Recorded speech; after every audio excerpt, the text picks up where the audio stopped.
think we might have a panel. Welcome, everyone. I'm Adam Grant, organizational psychologist at Wharton. Thrilled to welcome you all to talk about the reskilling revolution. Our panelists are going to introduce themselves in a second, but just to set the stage a little bit, this is the 5-year anniversary of the reskilling revolution. The goal was to actually reskill 1 billion people with better education, training, knowledge, expertise. And so far, we're already on track to reach 716 million people. So I think it's safe to say that the billion is going to be hit. We know the world is changing rapidly. Everything we know pretty much about work is turning upside down. And I think we have both an opportunity and a responsibility to make sure that people are equipped for that transformation. We have a great group of leaders here to help us think that through. I'm going to ask them to introduce themselves. I think, Omar, you're up first. Yeah, ABB. Omar Abosh, CEO of Pearson. Hello, everyone. Joe Ukazoglu, Global CEO of Deloitte. Wonderful to be here. Vimal Kapoor, good afternoon. I'm CEO of Honeywell. Hi, my name is Claudia Azevedo. I'm CEO of a Portuguese-based multi-business company called Sonai. Hi, I'm Jayant Chaudhary from India, Minister for Skills and School Education. So let's start with the skills that actually need to be rethought and retaught. What are the core skills that need to be learned that aren't in play today? Anyone who wants it can take it. I can kick it off. You know, I would say we represent the industrial world. Our product services go into different industrial segments, aerospace, buildings, energy sector. And I think what skills we don't have or our customers don't have is to run operations, maintain equipment, shortage of pilots. So it was a nice to talk to come to a point that it's becoming a tipping point of lack of revenue or revenue risk, because these skills, people are retiring and the new skills required are not rapidly pacing up. So really have to solve this issue. And I really see AI as a great enabler. To me, this is a great gift, which is likely to solve this a very compelling problem ahead of us. Well, maybe to build on that, I mean, this is a topic near and dear to us at Deloitte. We have nearly 500,000 people around the world. That's the core of our value proposition. Clearly, there's a technical element with the rapid proliferation of new technologies, and so we have academies set up relative to skill sets around engineering, data, cyber, cloud. But what we found is that's actually the easy part. The more challenging dimension is the leadership aspect of what it takes to thrive in an environment that's this rapidly changing. And the reality is we need people who are agile. We need people who are critical thinkers. And we feel like we're fighting a bit of a battle against societal trends right now because people are sort of more polarized, they're living in echo chambers, they're dug into their viewpoint. We want to create the opposite in terms of an optimal consultant, an optimal professional advisor, is someone who's open to different ideas, who's willing to take in information even if it might not agree with their predisposed point of view. So it's the leadership skills that are actually more challenging to develop than the technical know-how. You need more politicians? I don't think anyone would agree with that one. Well, I'm happy where I am. But I think what he's saying points to the depth of domain knowledge which industry used to hanker for. Scale and depth, this is something that we hear constantly, constant refrain that we want scale and depth of skill before we put the hard dollars in and start investing. But it seems to me like we need more generalists also who can talk to the engineers and technicians and understand the market and create a product. If you want to create a product for now and for the future, you may not need to know how to code. So I think it's a dynamism that is now the currency of today, which I think all corporations are asking for. And we just have to see whether our traditional legacy educational systems are prepared to actually churn that product out. I do think that speaks to a real challenge we're facing from a reskilling perspective, which is so much of the reliance we're doing on AI is dependent on assuming that the past is going to mirror the future. Right? And we can only train AI on data from before, which may or may not be diagnostic of where we're headed. And I think what that means for a lot of us is we can't anymore put a premium on just being sort of fact collectors, right? People who accumulate knowledge. We actually need to be dot connectors, people who synthesize patterns and recognize changes that maybe AI is behind on. Is anybody working on this? Are you reskilling your workforces or your people around pattern recognition? No, I think I'm glad you bring it up because there's a lot of discussion of agentic AI, and I think if you unpeel that, agents is a great way to assist human to get something better. But when I look at it in context of our business, human intervention or human judgment is a final say at the end of it. So if agents are doing a lot of repetitive work, humans can be spared to make more judgment or higher, deeper judgment. Because if you're consumed in a lot of repetitive tasks, you're consumed at that point of time. So I see the reskilling also to reimagine the jobs, because as new tools are coming, the jobs are getting redefined, more leadership skills are required, more decision making is required, more judgment is required, and it's less about doing things which are, I wouldn't say, have been done many times before, which are repetitive, and that's evolution which we all have to observe and make a change there. But isn't AI already doing creative tasks that we assumed the human mind is only capable of doing? Yeah, I mean, the minute you say dot connecting, Adam, I immediately think of AI, actually. AI is amazingly brilliant at pattern recognition. So actually, one of the areas that's more surprising, if you look at things like the O3 model from OpenAI more recently, is actually how you can augment deep scientific researchers. Yep. So in human science, by the time you become a postdoc, you're down to an incredibly narrow domain of depth of specialization. So you actually can't see what's happening in the other, even closely related domains. The AI can, if we train it to do that. So actually, turning AIs into collaborators as research assistants can be incredibly powerful for us. But that does require us to learn a whole bunch of new skills. And imagine, to the agentic comment that Vimal just made, how is a manager going to divide tasks between their human workers and their digital workers? Mm-hmm. Today, most of the AI that we think about is a collaborative tool for an individual contributor. It's not yet been thought through about how do you apply it to a team and how do you chunk up the work across teams. And so I think we're going to see a ton of development of work in those areas. Claudia, what does that look like in your world at Sone? Well, we try to look at it as half-half. So we're sort of reskilling in hard skills, digital, technology, another half leadership, empathy. If people are going to do more human jobs, we need also to train that. And it's actually a skill that we are losing, an interpersonal skill. So that most of our training hours, I say, would be divided half-half. I heard something interesting talking to that. At Davos, this is where you hear all the interesting things. Head, heart, and hand. That describes what we really need. Your heart needs to be in the right place. You need to empathize. And your head is about the brilliance of your mind. But you need the hand. You still need the plumbers and the carpenters and the electricians and the fitters. So that's the description I heard. I thought that was spot on. I think on the heart empathy theme, I was stunned in the past year. I did think that was one of the uniquely human skills at this time last year. And the number of experiments that have come out showing that if you're interacting with in a chat interface and you don't know whether it's a human or an AI back, and then afterward you're asked how supported and seen do you feel, the AI is more empathetic than the average human. I mean, Adam, one of the things that we're learning this year, so at Pearson, we deliver the GED program in the US. For people who don't know that, there are 40 million adults in the United States who don't have a high school diploma, and typically for very sad reasons. But then they come back later on in adulthood to get the high school diploma in the form of a GED. What we found is when we use AI tools for those students, it helps them overcome shame. The shame of asking questions in public, that they're embarrassed to ask their teacher, and that they can ask their AI. And actually, they find the AI sufficiently easy to get along with or empathetic that they can learn from that. Think about, Adam, how quickly the conversation has changed. Yeah. A couple years ago, we sat on a panel like this, and the sort of consensus was, well, humans will have more time to focus on what they're good at. And people brought up two things. One was sort of EQ and empathy. The technology's actually proved to come way up the curve and be better. And two, creativity. The technology is winning out relative to idea generation. And so now we're having to rethink, what are those uniquely human skills? And it's a very different conversation. It comes down to agility.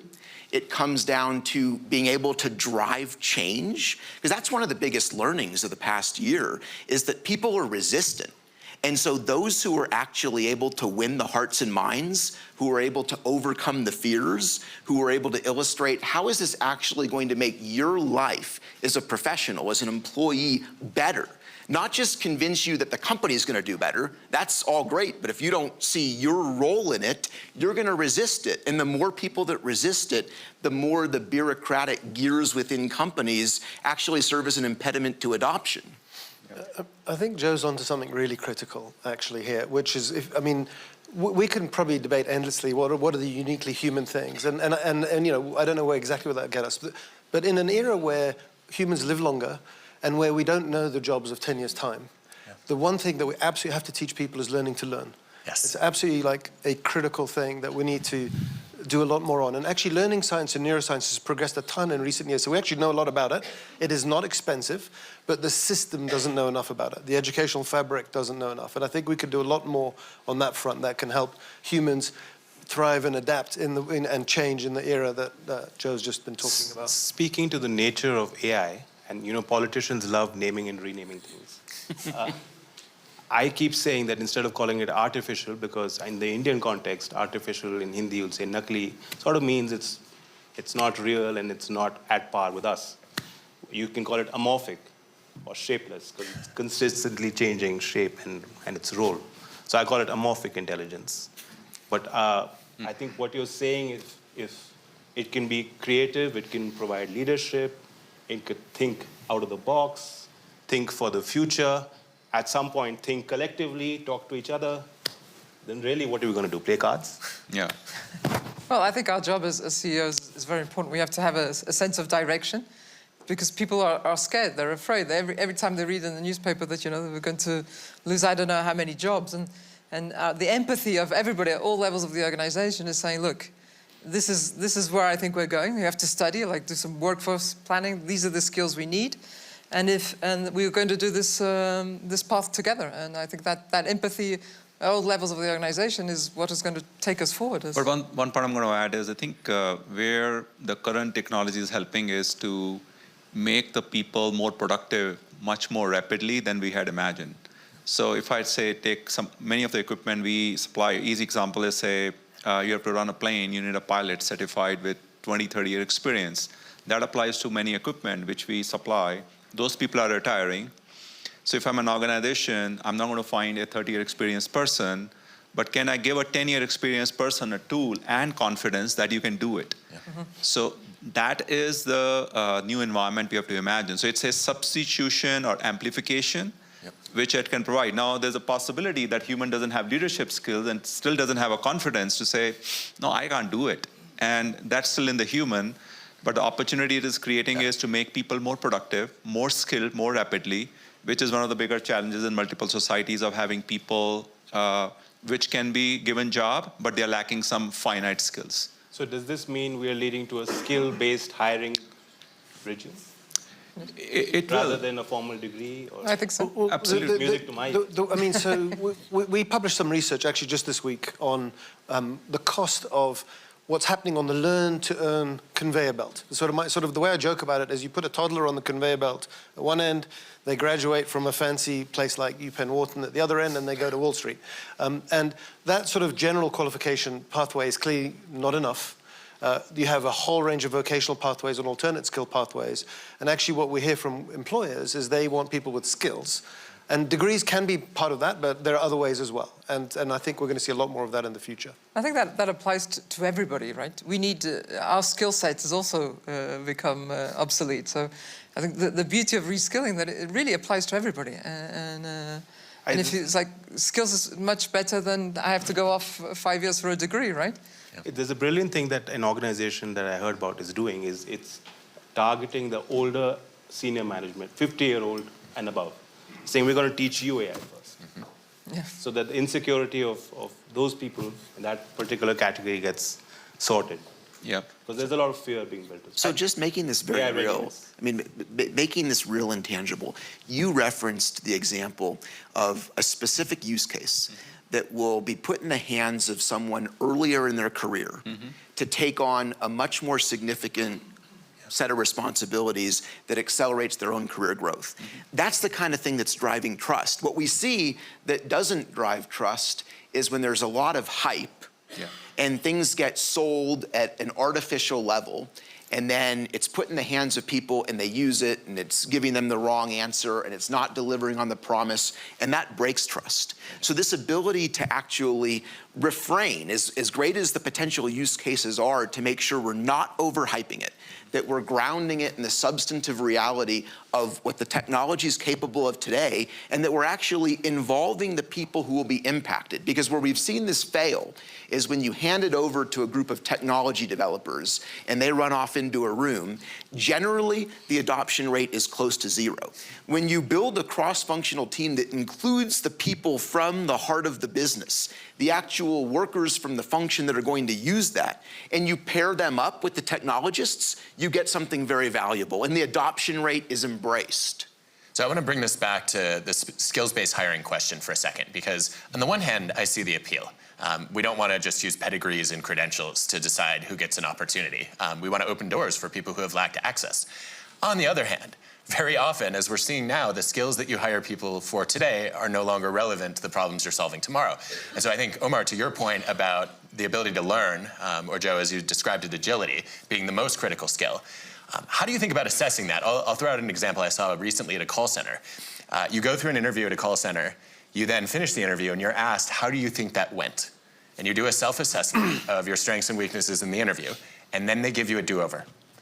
And the people they hire are not the ones who aced the first interview. They're the ones who showed the most growth from the first to the second. Yeah. Because then you can actually observe their motivation and ability to learn. We're going to see a ton more of that, Adam, in the future. And you know, we announced a technology partnership just last week where we're going to embed a lot of our assessment and skilling capabilities into tech platforms to meet people where they are at work. So imagine you are working in a call center in a foreign language.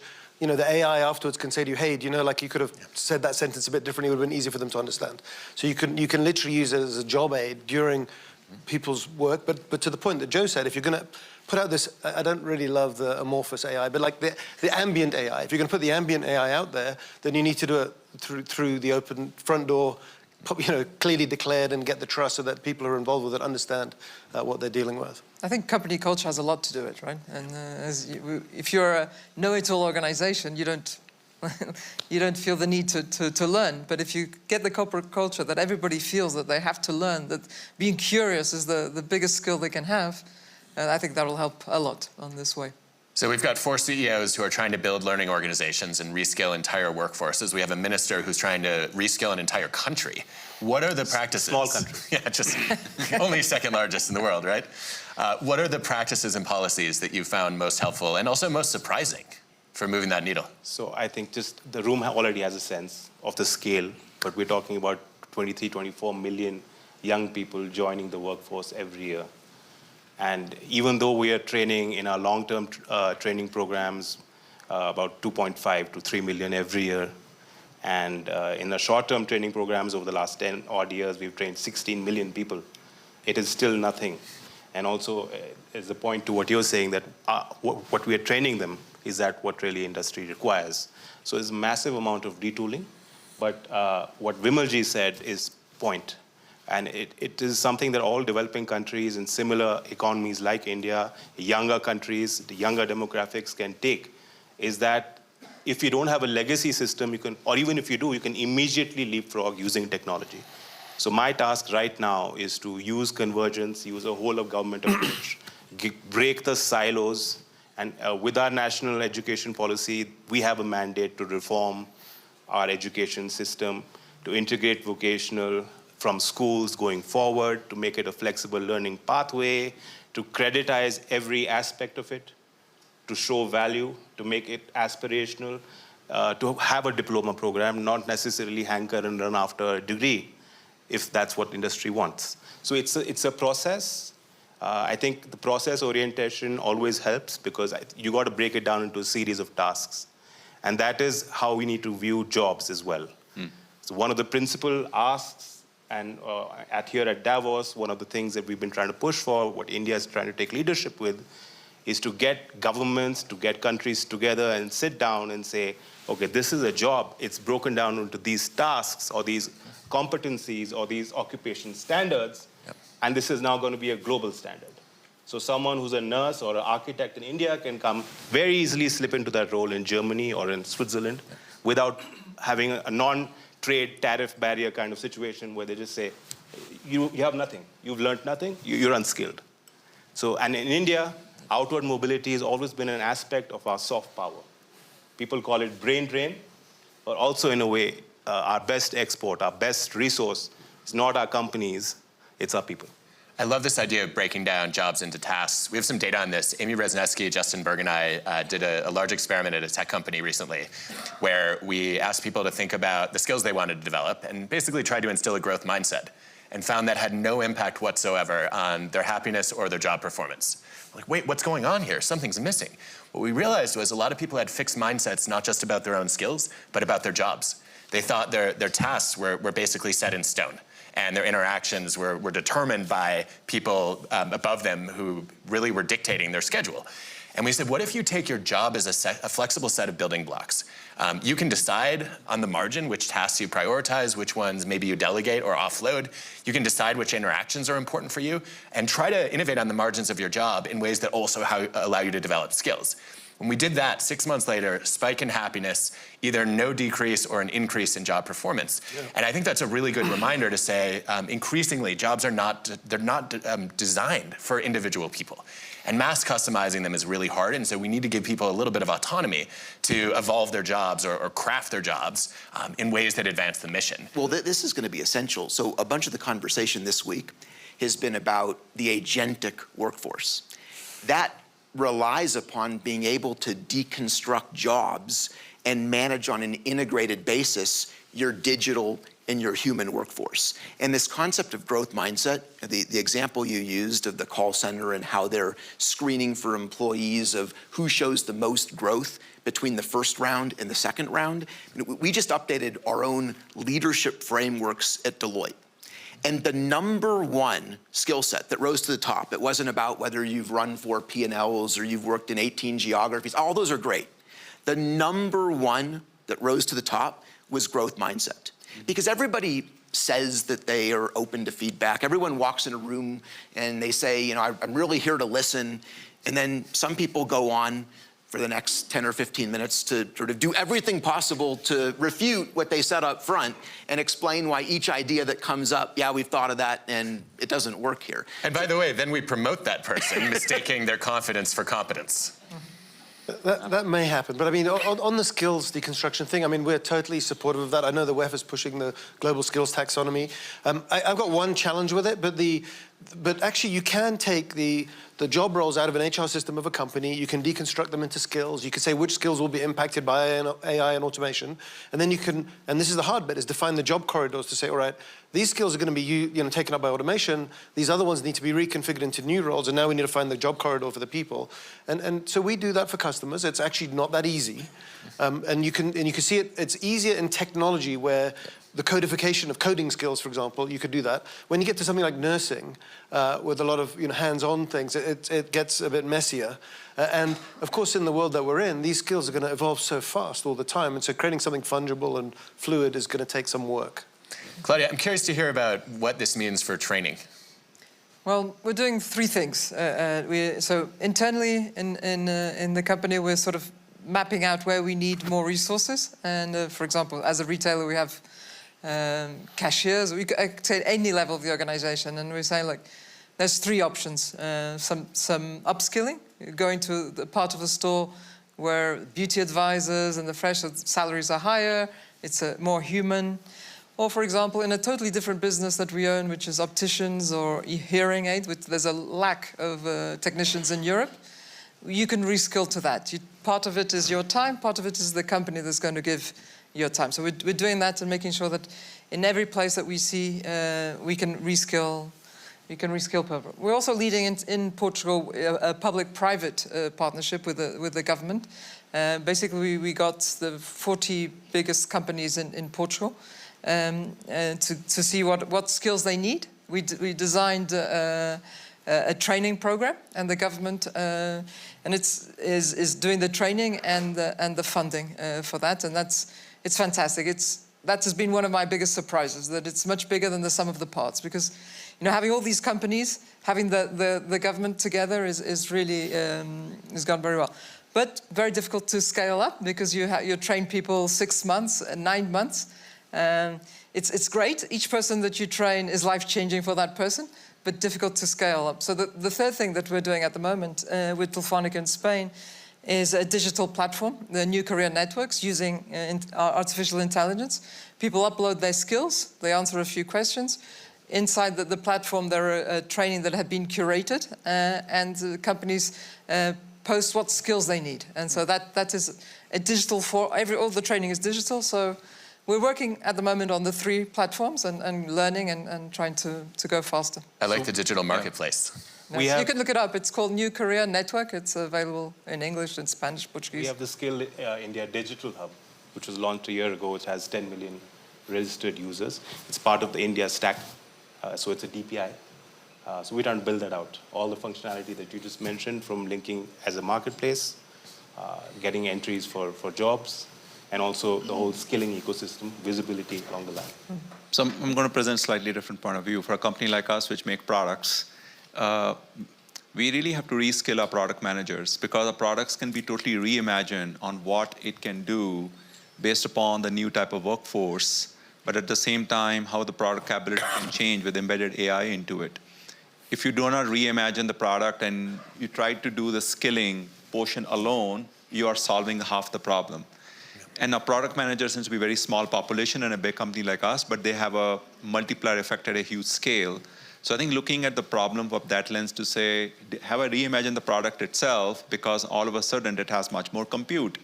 You can do much more in a different manner. So I think that's one segment one has to pay attention. Second, which I personally a lot more attention, is the leadership team have to do immersive learning. They have to practice AI and do something different. It's not about reading a book to say, I read a book on the weekend, No, that is not the point. What are we going to do differently as a leader and adopt a different practice on how we operate? And our work style, work practices are changing, and we are walk the talk so that we can really preach the practice. But to me, those are the very 2 critical segments in a companies like us where we can make a huge impact. Vimal, that last point is exactly where I want to take the conversation next, which is obviously the tone is set at the top. You've all been doing some shifting of how you think about your leadership skills. What's the biggest reskilling move that you've made personally in the last year? For me, it's every day. I was in the opposition, now in government, so a lot of learning. And my political constituency was farmers and rural India. And here it's about younger people talking about technology and what's about to come. So I think it's every day for me is reskilling. And that's the approach we should have, right? I spent 35 years in the technology sector, and about a year ago I moved to the education and learning sector. So I'm back to basics as a baby student, learning a completely new segment. I couldn't say that I knew much about the space. And indeed, just immerse yourself and learn as fast as you can. And this modeling by example, I'm sorry. No, it says, for me, Davos is a fantastic way to check into the year, right? Every January, you come here and say, well, these are what people are talking about. I don't know absolutely anything about this. So I have to learn during the year for the next Davos check-in. This modeling by example is essential. I love your it's not about reading a book.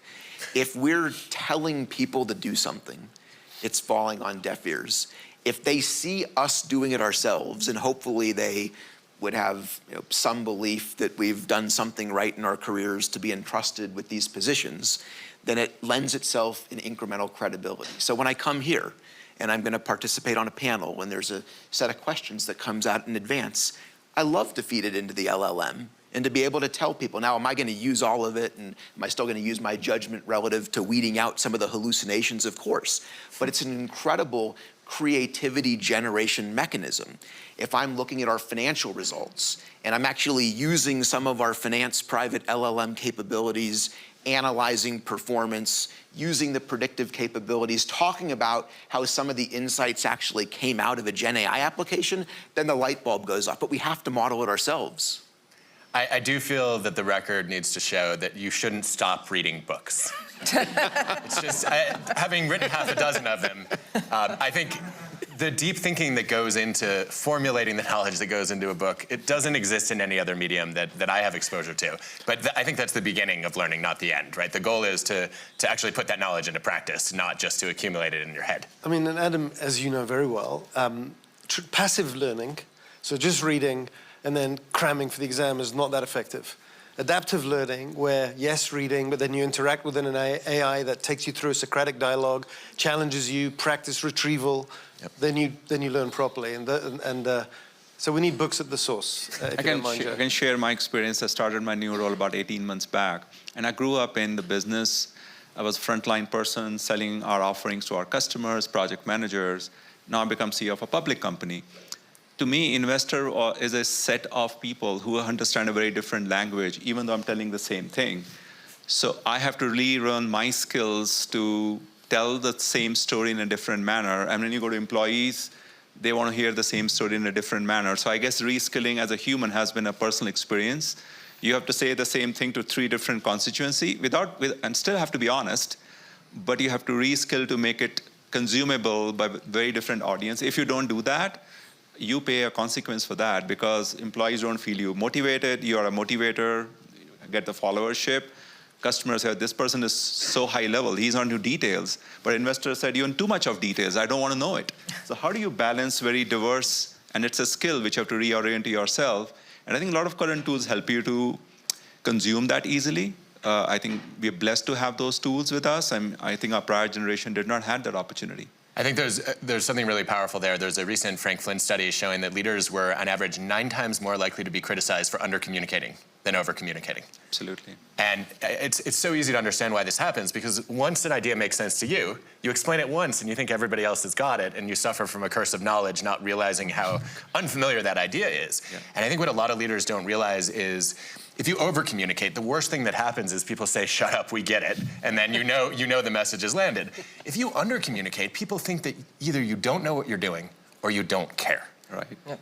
And the reality is that being able to frame that message in a way that resonates with a particular audience, the human brain is still pretty good at. I'll take that over the elephant. For now? For now. So let me ask you all this. In 2025, what is your personal reskilling goal? What's the one thing you want to get better at?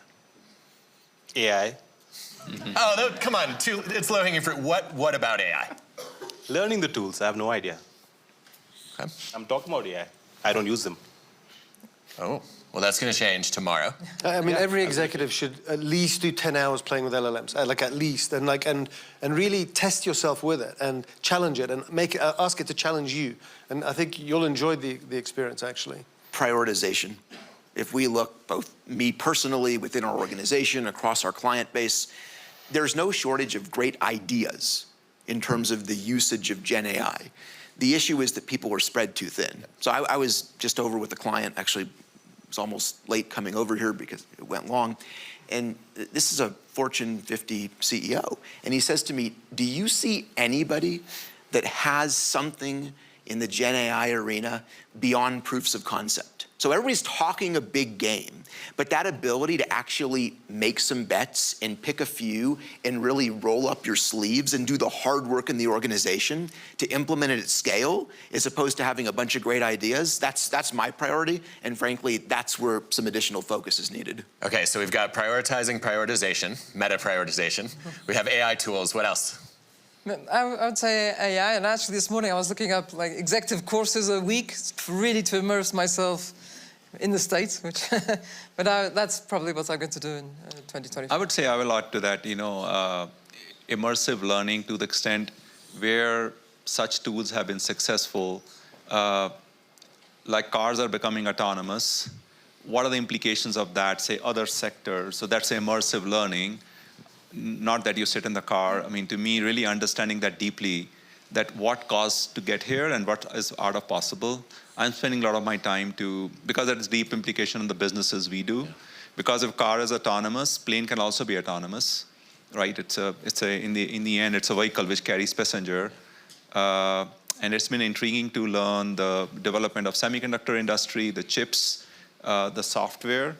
And I think it's just, we all have to adapt to the learning, whatever is applicable. I mean, I have a simple mantra. The day you stop learning, I'm afraid I'll be out of job very quickly. I mean, it probably went out of weeks or if not months. It's just imperative in today's world. You have to just refresh your skills, be it leadership, be it technology, engaging with customers. I think it's a constant learning all the time. Omar, what's on your reskilling agenda? So I want to go deeper on vocational learning and new-collar skills. I think there are a lot of people that we've left behind in recent years. And actually, the advent of this AI allows us to help address a much broader population if we're clever about it. And that's a zone I want to go deep on. Okay. My fear is that the more we talk about immersive AI and that we don't need domain knowledge, you can just learn it on the fly, the more you are making it okay to not really take a deeper dive into anything. So it's a dumbing down of all of us. So to what you are saying, that we must think about what you can do to the large sections of population that are actually doing the real hard tasks and who've done 2-year programs to learn to do that, work with their hands. I think we need to find solutions for them. Yeah. Maybe we need to reframe what is reskilling, because too many times it's sort of the ones that are left behind. And I think reskilling should be aspirational. And what you know, the questions you were asking, how are you going to upskill yourself or reskill? And it's very crucial to tell people in all layers of the organization that it's okay. It's okay to fear for your job, but there's solutions out there that you can acquire new skills and progress in your career. And so I'd say reframing reskilling is important. I do think there's an opportunity there. I loved a study recently by Sharon Parker and her colleagues looking at how people adapt to advanced manufacturing technology that was essentially replacing their jobs. And what people did to cope with that was they paid attention to what the robots were bad at, and then they derived meaning in their work from outsmarting robots. And I think that's a great way to put reskilling into action. I want to go to the audience now. We'd love to take some questions. I will just put a few ground rules in place. Number one, Andrew Ross Sorkin always reminds us the questions end in question marks. Number two, I'm going to ask the panel, let's get 1 or 2 people to comment so that we can get to as many questions as possible. Right over here. And I think a mic will come to you.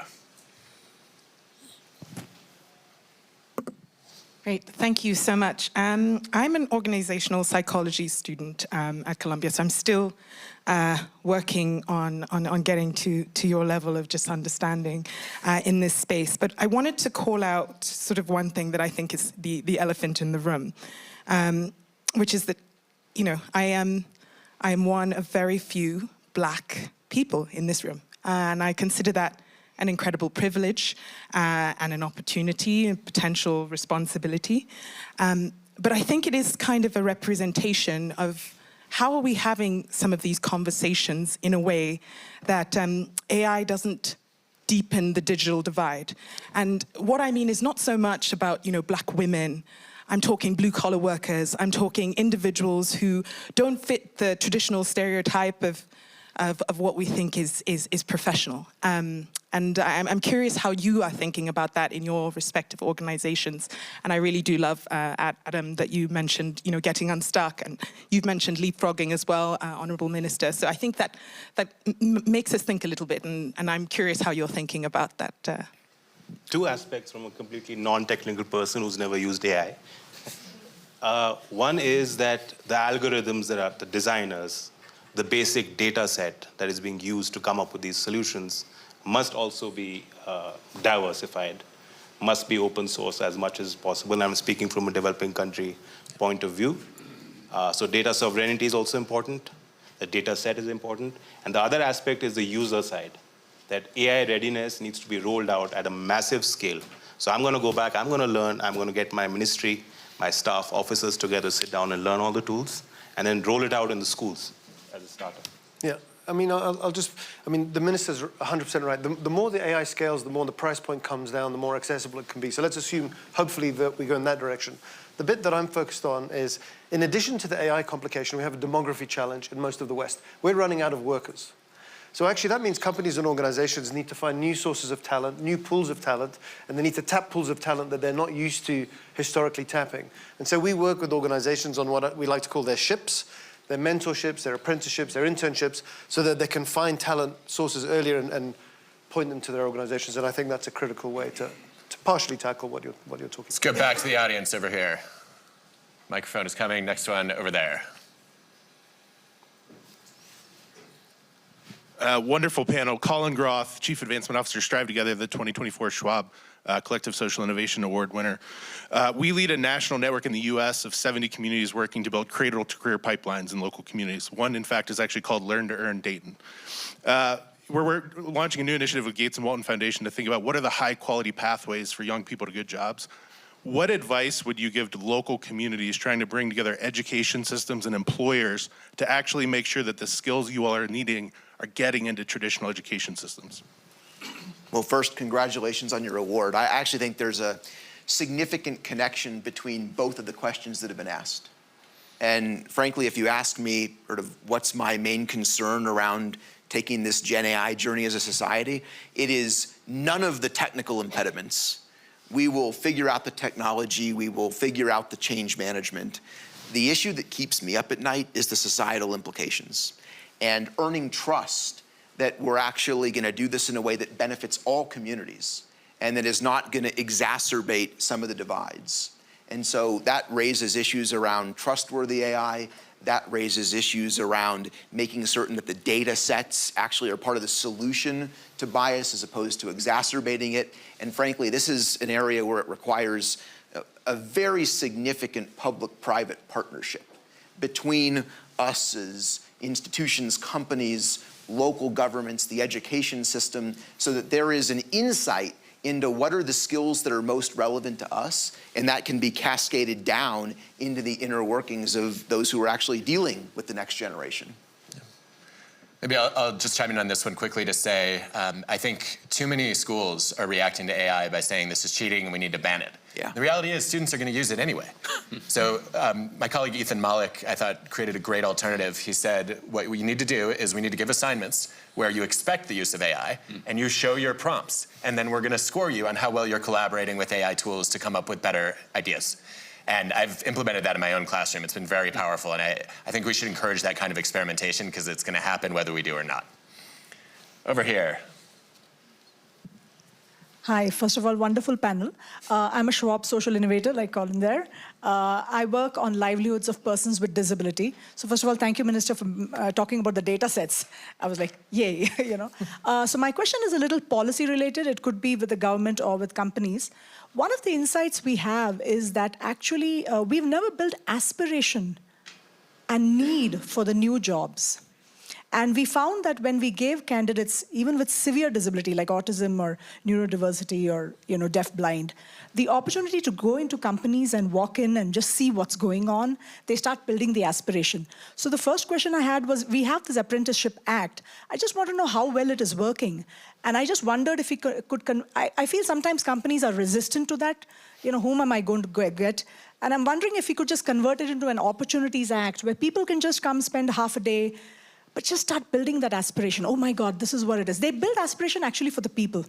They see the culture and things get built, and I think it can answer a little bit of these millions that we are talking about, and I feel strongly about India.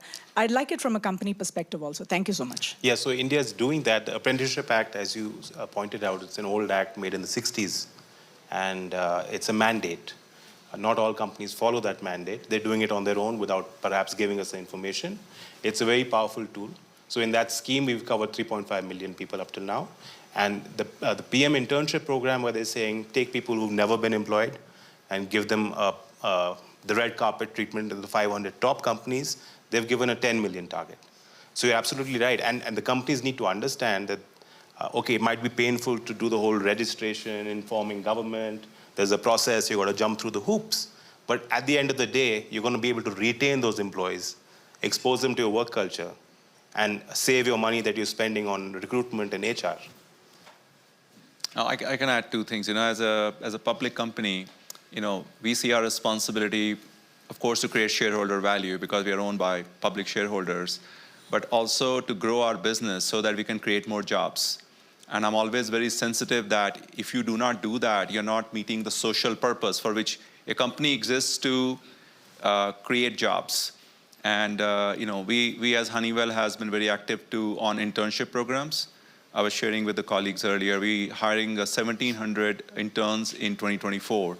It's our small contribution in this process. Our turn rate is almost 70%, almost that many people get employed, and we just keep ramping it up, and it's global.